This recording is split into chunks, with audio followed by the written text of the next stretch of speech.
Olá pessoal, João Vitor Wrobleski, estudante de Psicologia, e queria começar hoje já agradecendo a todos os seguidores do canal. Já estamos com mais de 1.370 seguidores. Para mim isso é muito gratificante, saber que o trabalho está atingindo o seu objetivo, que é levar um pouco de informações a respeito de psicologia e filosofia para mais pessoas, justamente na tentativa de desmistificar essa questão que é muito colocada em alguns momentos, de que a psicologia é algo incompreensível, é algo que você vai ao psicólogo sem saber o que é o trabalho dele. E isso para mim é um risco muito grande, porque quando você não sabe qual é o trabalho de um profissional, você também não sabe até onde ele está fazendo o trabalho dele, cumprindo o papel dele, e aonde ele já está ultrapassando limites éticos. Então a intenção deste canal é justamente estar promovendo um pouco mais de informações a respeito da psicologia, visando tanto uma aproximação dela com o público em geral, como também visando uma possibilidade das pessoas entenderem melhor o trabalho da psicologia, o que é a psicologia.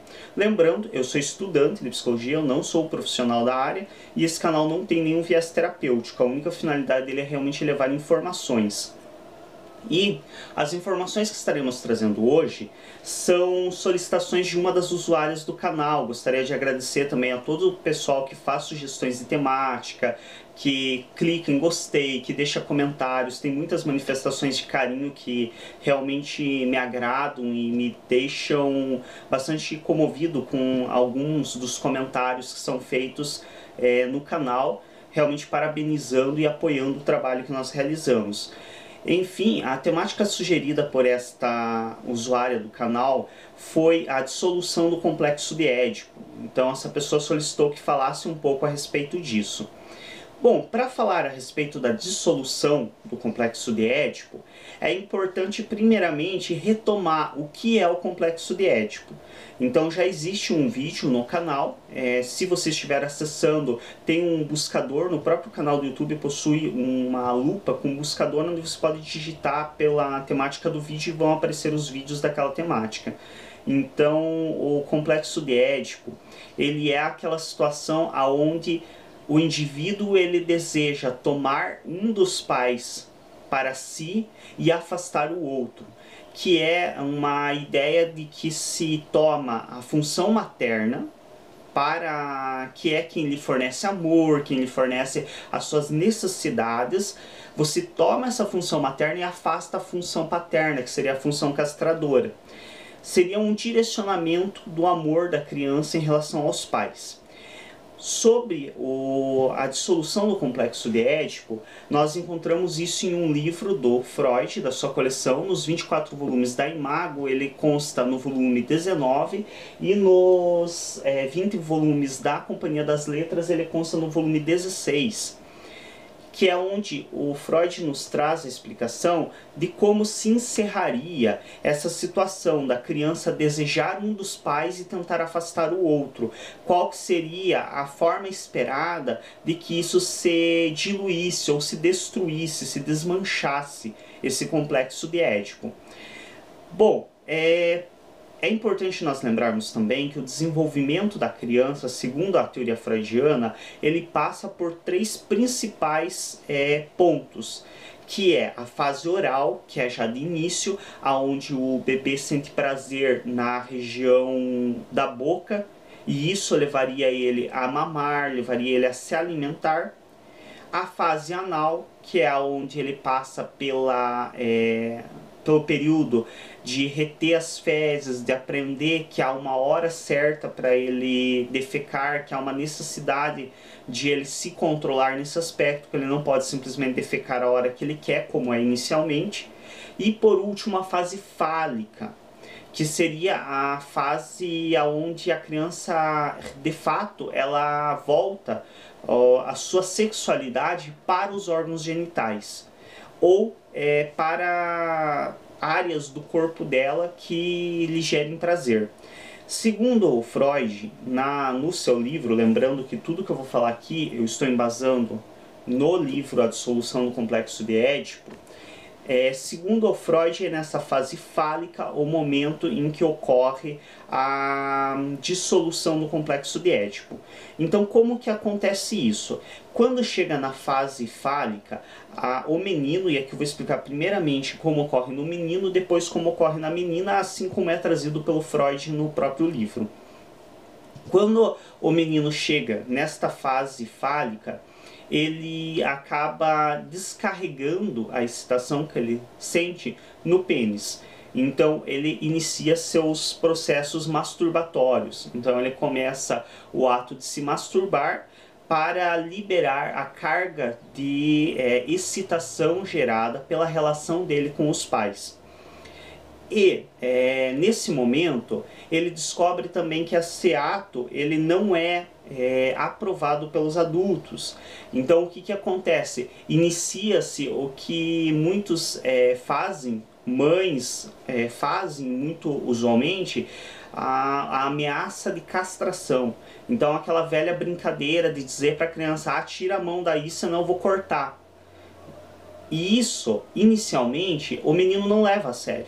Então ele não leva a rigor que realmente vai ser removido dele o pênis se ele não parar o processo masturbatório.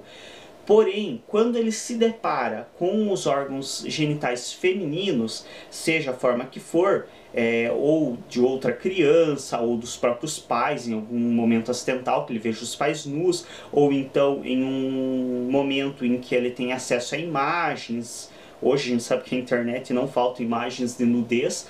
Então, nesse momento em que a criança ela tem contato com o órgão feminino, ela tem a sensação de que foi arrancado da mulher.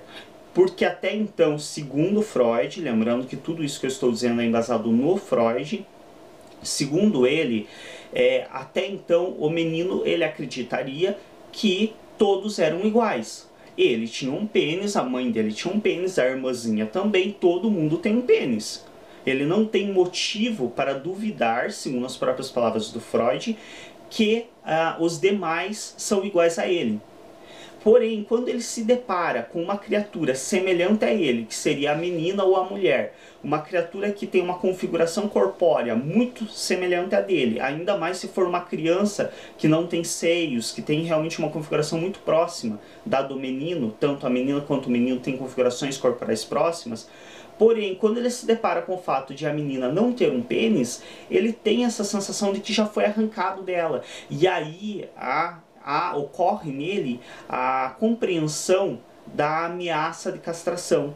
Então, a partir desse momento, ele começa a levar mais a sério a ameaça de castração, porque ele já se deparou com quem não tem o pênis.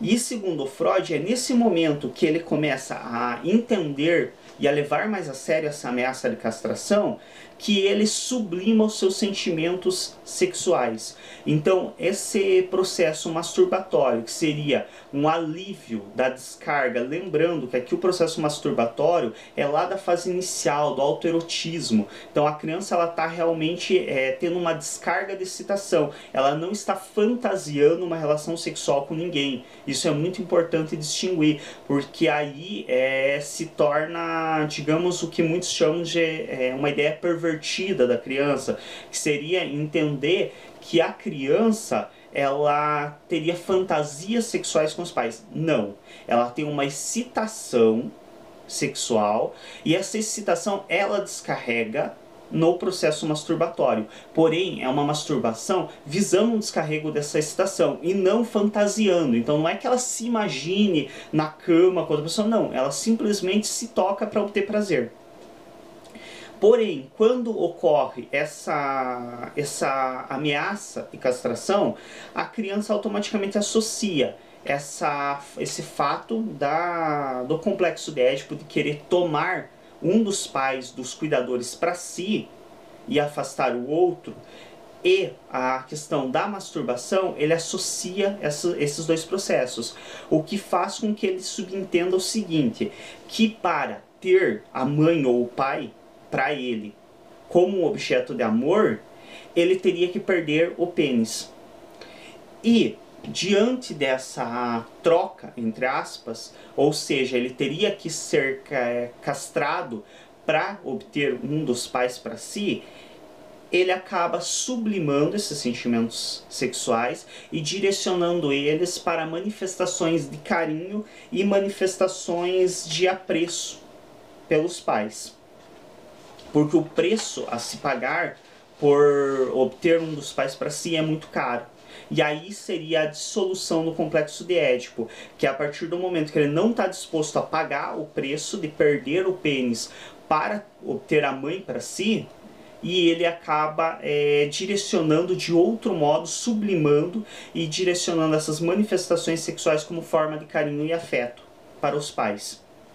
No caso da menina, o Freud nos traz que quando ela se depara com o órgão masculino, ela sente um sentimento de castração já consumada. Então ela tem um sentimento de que já arrancaram dela algo, que ela teria que ter também um pênis, assim como o menino, assim como o homem tem, e que isso foi arrancado dela. E inicialmente ela encararia isso, lembrando que tudo que eu estou afirmando é a partir da teoria freudiana, a partir do que o Freud nos traz nos seus livros. Em princípio, a menina ela teria uma ideia de que o clítoris seria um pênis em potencial, então que isso acabaria crescendo e ela desenvolveria um pênis assim como os meninos. Porém, diante do fato disso não se consumar, ou seja, de não haver o desenvolvimento do clítoris, ela acaba tendo essa sensação de frustração de não ter sido bem sucedida na tarefa do desenvolvimento do seu órgão sexual. E isso pode ser substituído ou pode ser deslocado pela menina para um desejo de gerar um filho para o seu pai. Então, ao invés de ela, já que ela não conseguiu desenvolver o seu pênis em potencial, que seria o clítoris, ela transfere isso para um ato de querer gerar um filho para o pai. Porém, como isso também não se consuma e ela não pode gerar um filho para o pai, ela acaba se conformando com isso e acaba também sublimando seus sentimentos e direcionando eles em forma de afeto. Lembrando também que o Freud aqui se refere a pais realmente se tratando como a menina direcionando o afeto mais para o pai e o menino tanto para o pai quanto para a mãe, mas nós sabemos que ambos podem ser direcionados pelos pós-freudianos. Então os pós-freudianos trazem a diferença entre pai e mãe, função paterna e materna. E aí nós entendemos que a função materna é todo aquele que supre as necessidades da criança, sendo o pai ou sendo a mãe. E é esse, em geral, que a criança vai tentar tomar para si. Então ela vai tentar tomar quem mais cumpre a função materna, quem mais atende aos seus desejos, ela vai tentar tomar para si e afastar quem quer tirar dela esse indivíduo, que seria, em geral, na concepção da época freudiana, a mãe tenderia a atender os desejos infantis e o pai tenderia a tentar afastar a mãe da criança porque ele quer a mãe para si.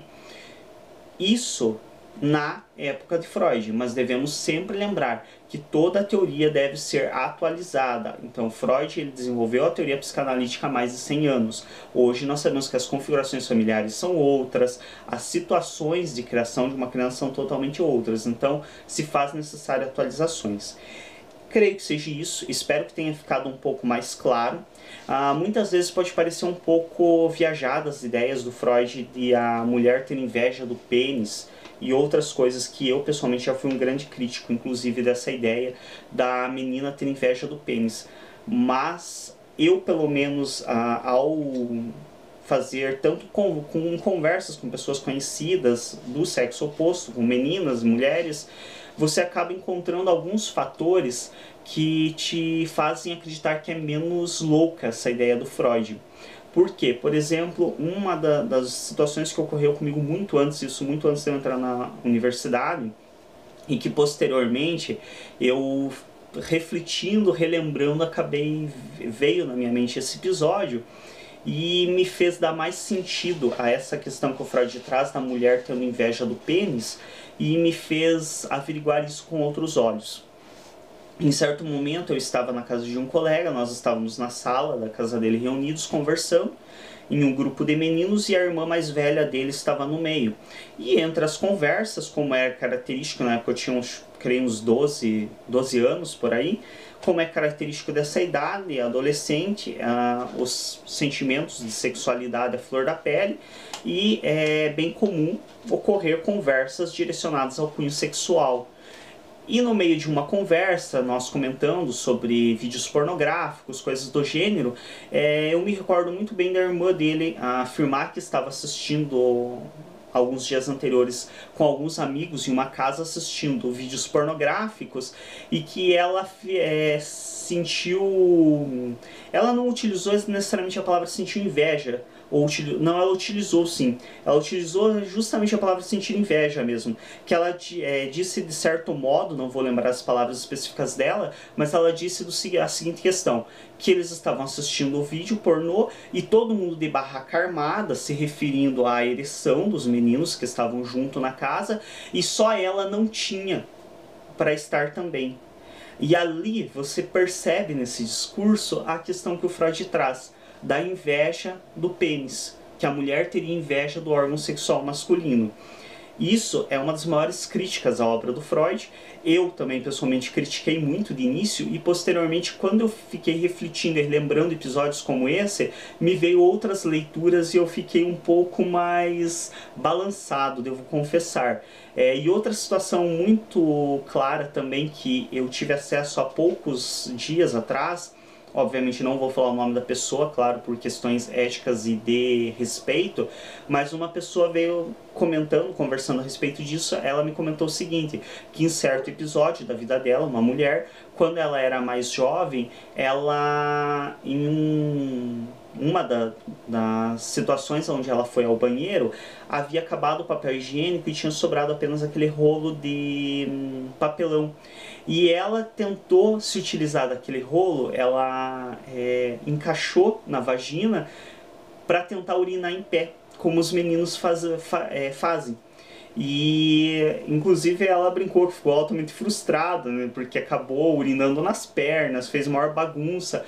E ali você percebe uma atitude infantil, claro, ela na época era criança, mas ali nesse discurso você também percebe que a questão que o Freud nos coloca dessa ideia de inveja do pênis, por mais que seja altamente criticada, não é tão absurda, porque se ele coloca, ele tem um embasamento para isso. E nós vemos, através de relatos de pessoas, que isso é frequente, isso ocorre com um nível de frequência razoável. Então, salve as críticas, quem tem críticas, é um direito de cada um criticar, mas é necessário avaliar também que o Freud não tirou esse conceito do nada. Ele teve um embasamento, ele teve estudos e ele teve motivos para fazer tais afirmações. E a gente consegue encontrar até hoje os motivos na relação de muitas pessoas, se nós formos estudar mais a fundo. Espero que tenha ficado esclarecido a questão da dissolução do complexo de Édipo. Se não ficou, eu recomendo que leiam o livro onde o Freud traz isso. A página, no caso do meu exemplar aqui, a página onde consta a dissolução do complexo de Édipo é a página 217. Então, volume 19 da Imago, página 217. Se não estiver na 217, provavelmente está muito próximo, então basta folhar. No volume 19, eu creio que todos da Imago vão estar no volume 19. Até hoje eu não peguei nenhuma das edições da Imago que fosse diferente o volume do livro. E na Companhia das Letras, relembrando o volume 16. Obrigado a todos pela atenção durante esse vídeo. Se você ainda não é inscrito no canal, se inscreva, clique em gostei para nos ajudar a destacar o vídeo. Novamente agradecendo a todos que participam do canal, que acompanham a gente nesse trabalho e que manifestam seu carinho, que manifestam suas críticas positivas, suas críticas visando melhoria do trabalho. Até um próximo vídeo.